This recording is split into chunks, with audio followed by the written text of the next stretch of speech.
بینەرانی بەڕێز جارێکی تریش ئەسڵاوتان لێبێ لە ستۆدیۆی ئیکراوەی کوردستان 24 لە دوهۆکەوە لە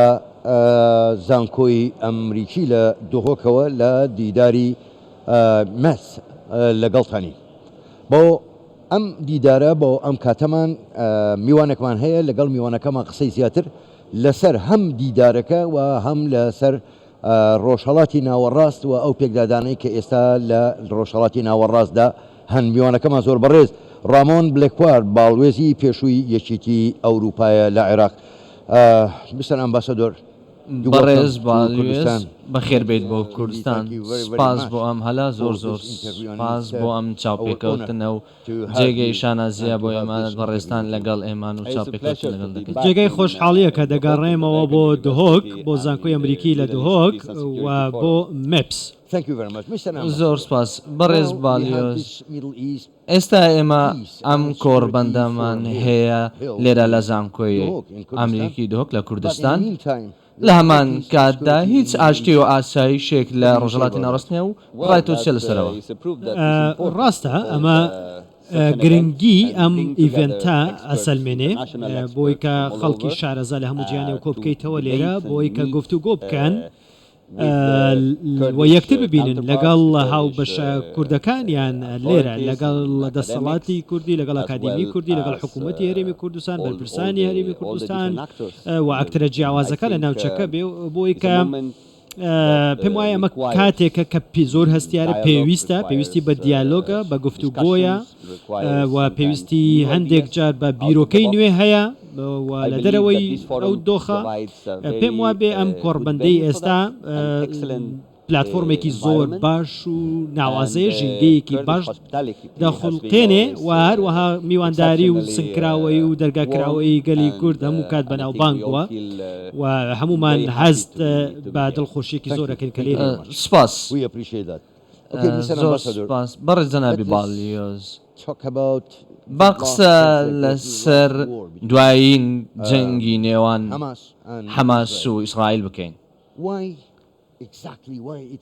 بۆچی ڕێک لە ئێستادا دەستی پێکرد و چێ لە پشت ئەم شەڕێ و بەرژەوەندیەکان چین لەم بەرژەوەندی وڵاتان چییە لە پشت ئەم شەڕە؟ من پێم وایە ئەمە زۆر پاڵنەری هەیە. یەکەمیان چەند ساڵێکە کە چارەسەرێکی سیاسی نەبووە بۆ دۆز و با بڵین کێشەی فەلەستین و من هەر لە سەرەتاوە کاتێک کە کۆنفرانسی مەدرید لە ساڵی 1991 بەڕێوە چوو من لەوێ بووم بەشدار بووم و ئێمە هەمان کێشە هەر بەردەوامە تا ئێستاوە نەتوانراوە چارەسەرێکی بۆ بدۆزرێتەوە. من باس لە کۆمەلگای نێودەوڵەتیەکەم نەک باسی ئیسرائیل و فەلەستین بەڵکو باسی کۆمەلگای نێودەوڵەتیەکەم کە نەیانتوانێت و چارەسەرێکی بۆ بدۆزنەوە و ڕێک بگەنە ڕێککەوتنێک لەسەری و زۆرجا قسە کراوە لێرە و لەوێ بەڵام هیچمان لەسەر ئەرزی واقع نەبینیوە. ئێستا ئەوەی کە هەیە ئێمە ئەکرێ بابەتی دۆزی فەلەستین بخەینە ئەو لاوە و ڕێککەوتنە ئیبراهیمیەکان هەن کە لە ڕێگەی ئەم ڕێککەوتنەوە ئاسایی بوونەوەیەک لە ناوچەکە هاتە ئاراوە. بەڵام پرسیاری غەزا دۆزی غەزا پێم وابێ گرنگترین و هەستیارترین و چارەسەر نەکراوترین دۆزە تا ئێستا و بەهۆی ئەو نەبوونی ئەو ڕێککەوتنی کە قەرارە و بڕیارە بکرێت لە نێوان ئیسرائیل و سعودیا و حەماس ئاگادار بوو لەوەی کە ئەگەر ئەم ڕێککەوتنە بکرێ دەسەڵات و توانای خۆی لەدەستەدا لە ناوچەکە و دەبێتە با بڵێن خاڵی وەرچەرخان و داینامیکی ناوچەکە دەگۆڕێ. بۆیە و پرسیارێکی دیکە زیاد کرا و ئاگری کرد بەنزینی کرد بە ئاگری با بڵێن ناوچەکەدا و وەک خۆی کە خۆیان ناوی لێنێن بەرەی مقاومە کە ئێران سەنتەرەکەیەتی و ئێران هاتە ناوە و ویستی لە ڕێگەی ئەم کێشەوە دەستکەوتی سیاسی بەدەست بێنێ بەڵام من باوەڕی تەواوم هەیە بەوەی کە داینامیکی ململانەکە بەندە چارەسەر نەکراوی هەر دەمێنێتەوە. زۆر باشە جەنابی بالیۆس پێت وایە دوای ئەم ململانێ و شەڕە دۆزی فەڵەستینیەکان بەرەو پێشەوە دەچێت بۆ چارەسەرکردنی کێشەکان یا خۆت دەگەڕێتەوە دواوە و هیچ شتێک ڕوونادات بۆ دۆزی فەڵەستینیەکان.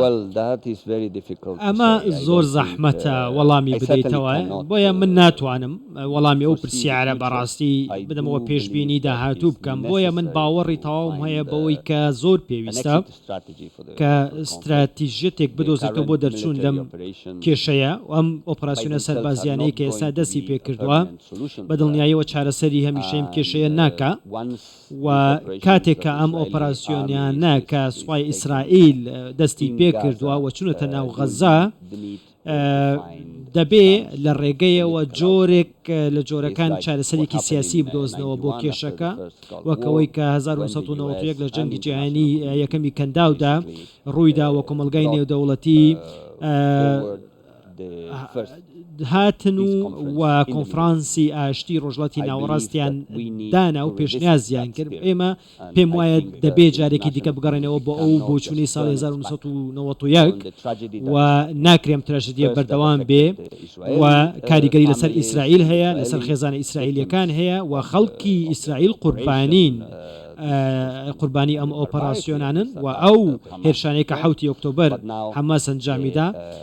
و ئێستاش خەڵکی ئیسرائیل دەناڵێنێ بەدەست ئەم شەڕ و گشت و بڕەوە. جەنابی بالیۆس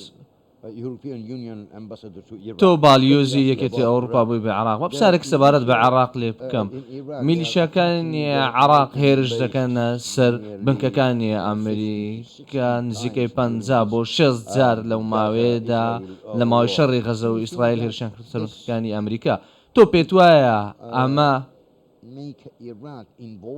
وا دەکات عێراق لەم جەنگەدا تێوە بگلێت یاخود نا چونکە عراق سەقامگیرنیە وەک دەزانی نە سیاسی و نە ئابووریان هیچ سەقامگیرنی. من هاوڕام لەگەڵت فەرهاد کاتێکی زۆر هەستیار و مەترسیدارە دۆخێکی مەترسیداریشە بۆ عێراق چونکە هەرچەندە تا ئێستا ئەم هێرشانە وا دەرەکەوێت کە وەکو ئاماژەن وەکو هۆشدارین بۆ ئەمریکا و دەیانەوێت دۆخێک دروست بکەن کە ئەمریکا بیری ئەمریکا بخەنەوە کە ئەویش لە قەرەوڵی چەکەکانی ئەوانە بەڵام هیوادارم هەڵسەنگاندنی هەڵە نەکرێ و ئەمریکا وەڵامی توندی هەبێ جیاوازی هەبێ و ئەمریکا تا ئێستا نەیویست بچێتە ناو ئەم ململانەیەوە نەیویست و ڕاکێشێتە ناو ئەم شەڕەوە و هیوادارم شتێک ڕووندا بۆچوونی ئەمریکا بگۆڕێ سیاسەتی ئەمریکا بگۆڕێ بۆیە وا پێ ناچێت کە ئەم میلیشیانە بەرژەوەندیان لەوەدا هەبێ کە ململانەکە گەورە بێت و بگاتە ڕوبەڕبوونەوەی ڕاستەوخۆ لەگەڵیان و پێم وایە دۆخێکی زۆر زۆر مەترسیدارە دەبێت حکوومەتی عێراق چارەسەری ئەم دۆخە بکە و ئەم شەڕە کۆنتڕۆڵ لە ناو. جەنابی بالیۆس وەک دەزانی هەندێک قەیران هەندێک کێشە هەن لە بینی هەرێمی کوردستان و عێراق لە چەند شێوەیەکی جیاواز سەبارەت بە بودجە سەبارەت بە نەوت ڕوانینی تۆ چییە ڕای تۆ چیە سەبارەت بە داهاتووی ئەم جۆرە کێشانە و ململانێنە بەڵام ئەم جۆرە قەیرانانەیە کە هەن لە نێوان هەرێمی کوردستان و عێراقدا هەیە بۆچی پێت وایە بۆچی بە شێوەیەک هەڵس کەوت ناکەن کە لەگەڵ دەستوری عێراقدا بێت؟ بەڵێ من پێم وایە ئەم قەیرانە وەک تۆ پێناسەت کرد ئەمە بەردەوام دەرەکەوێتەوە و دەرکەوتوەتەوە لە چەند ساڵی با بڵێن ڕابردوو و بەهۆی هەندێک نادیاری لێڵی لە دەستور با بڵێن و حکوومەتی هەرێمی کوردستان بەردەوام ئەمەی وتووە بە ئاشکرا کە هەندێک مادەی دەستور پشتگوێ خراون و عێراق جێبەجێیان ناکە و هۆکاری ئەم گرژیانە کە لە ناوچەکە هەن و لە ناو خۆی عێراقیش بە دیاریکراوی وای کردووە کە دۆخێک دروست بێ بەهۆی ئەو شەڕە ناوخۆیەی ئەو ململانێ ناوخۆیەی کە لە نێوان لایەنە سیاسیەکاندا هەیە نەک تەنها لە هەرێمی کوردستان بەڵکو سونە لە ناو شیعە خۆیان لە بینی شیعە و سونە ئەمە کە زۆر مەترسیدارە و بینیتان کە لایەنێکی با بڵێن سەربازی دەستی بەسەر حکوومەت داگەر پێشتر و لە ناو سونەش بە هەمان شێوە کێشە هەیە دەبینین کە ئێستا دۆخێکی زۆر هەستیار هەیە لە ناو خۆی سونەکان لە ناو خۆیاندا بۆیە من پێم وایە ئەمە بەشێکە لە سیستەمی عێراقی کە کێشەی تێدایە و بەداخەوە کە ئەمە هەموو کات ئەم پەیوەندیانەی نێوان هەولێر و بەغدای تند کردو. زۆر باش جەنابی باڵیۆز زۆر سپاس بۆ ئەم چاوپێکەوتنە لەگەڵ کوردستان 24. بەڕێز ئەماش ئەو دیدارەما بوو لەگەڵ زۆر بەڕێز ڕامۆن بلێکوار باڵوێزی پێشووی یەکێتی ئەوروپا لە عێراق تا دیدارێکی تر شاد و بەختەوەربن.